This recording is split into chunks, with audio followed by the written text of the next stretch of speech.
Watch With Your Popcorn. I'm Rob. And I'm Dave. And today we're going to be reviewing Me and Orson Welles. It's a movie that came out, I believe, back in 2009. It stars Zac Efron as this high school kid who is tired of going to school and he wants to be an actor in the theater. And it just so happens that one day when he's outside walking around the street, he comes to the Mercury Theater where the famous Orson Welles is putting on his production of Julius Caesar, and he ends up getting into the production, and then you get to see different stories of background drama going on, and Richard, that's Zac Efron's character's name, learning about how people really are. So, Can you play the ukulele? Mr. Welles, you'd be hard-pressed to find someone who could play the ukulele better than me. Did you hear my Hamlet on radio? Yes, on the Columbia workshop last fall. What did you think? Well, considering the time constraints you were under trying to squeeze Hamlet into 2 half-hour broadcasts, I'd say the results were very close to brilliant. That is exactly correct. I really like this story because it's like I said, there's a lot of different types of drama going on that really got me interested in it. And like I said, the character Richard, he's just tired of school, and this seems to be a lot of stuff that goes on with these types of stories. He wants to do something with his life, he's bored, he wants to do something exciting, and he ends up joining Orson Welles' Mercury Theater Company. And for those of you that don't know, the Mercury Theater Company was Welles' famous play company that did some shows on Broadway. Eventually it became a radio show, and when he ended up moving to Hollywood to make movies, that was the name of his production company. And so this is, for me, I really thought this was a very exciting movie, at least for me.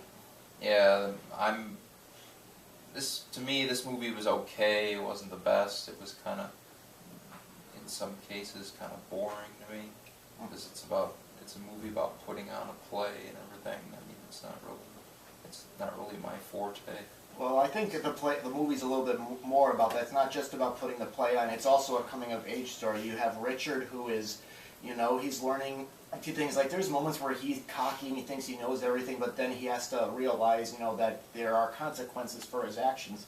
This is what kind of interests me, is even though this movie is sort of based on historical events, but it's not. Like, for example, Orson Welles really did, in 1937, put on a version of Julius Caesar where he set it in what was then contemporary times, where it was parallel to fascism that was going on at that point. Yeah. But Zac Efron's character is fiction. He doesn't exist. His stories didn't exist. So it was interesting kind of blending the two together. And what I really liked about the movie was the dialogue. Everybody sounded, realistic to me, and Orson Welles was good. Dialogue was good. Yeah. One of my favorite parts with the dialogue was when one of the cast members is, criticizing Orson Welles' professionalism, and he thinks the reason why he's setting it in the present instead of back in the, like how most Julius Caesar productions, way back in the old times, he says it's because they can't afford costumes and budgeting.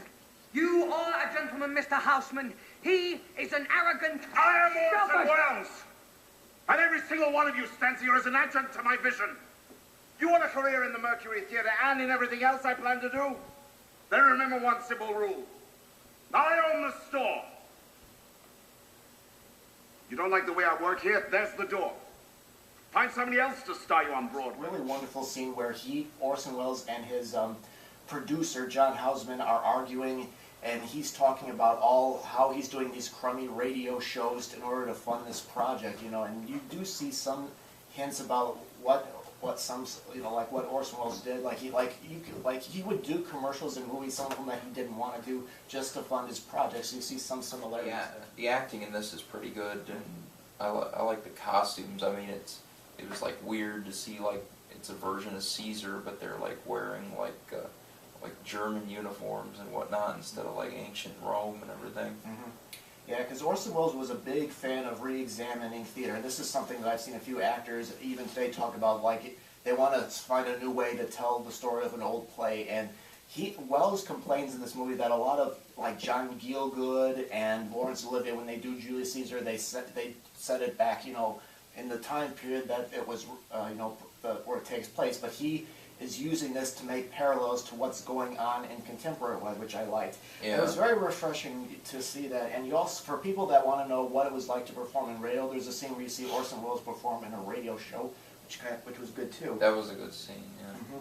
So, but I really enjoy this movie. I mean, I think, like you said, the acting was pretty good. I thought Claire Danes was good as the love interest. Zac Efron, granted, I'm not his biggest fan. Yeah. And most people know him for doing, the High School Musical stuff. But here, I think he shows off that he could do, parts like this. He could act, and I think I found him very believable. Yeah. I think he did a good job.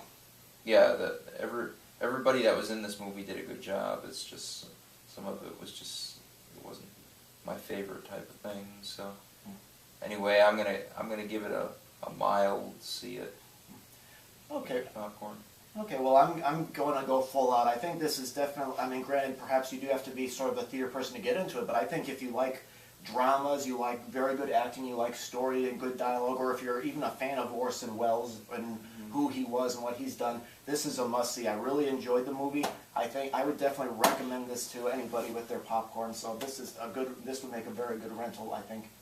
Okay. Alrighty, well, thank you very much for watching. We hope to get a few more movies out before the summer ends. Like we've been saying, what to watch with your popcorn, we're going to do only this summer, and then we're going to put it back on hold for after that. So if there's anything else you'd like us to review, just let us know. Thanks very much for watching.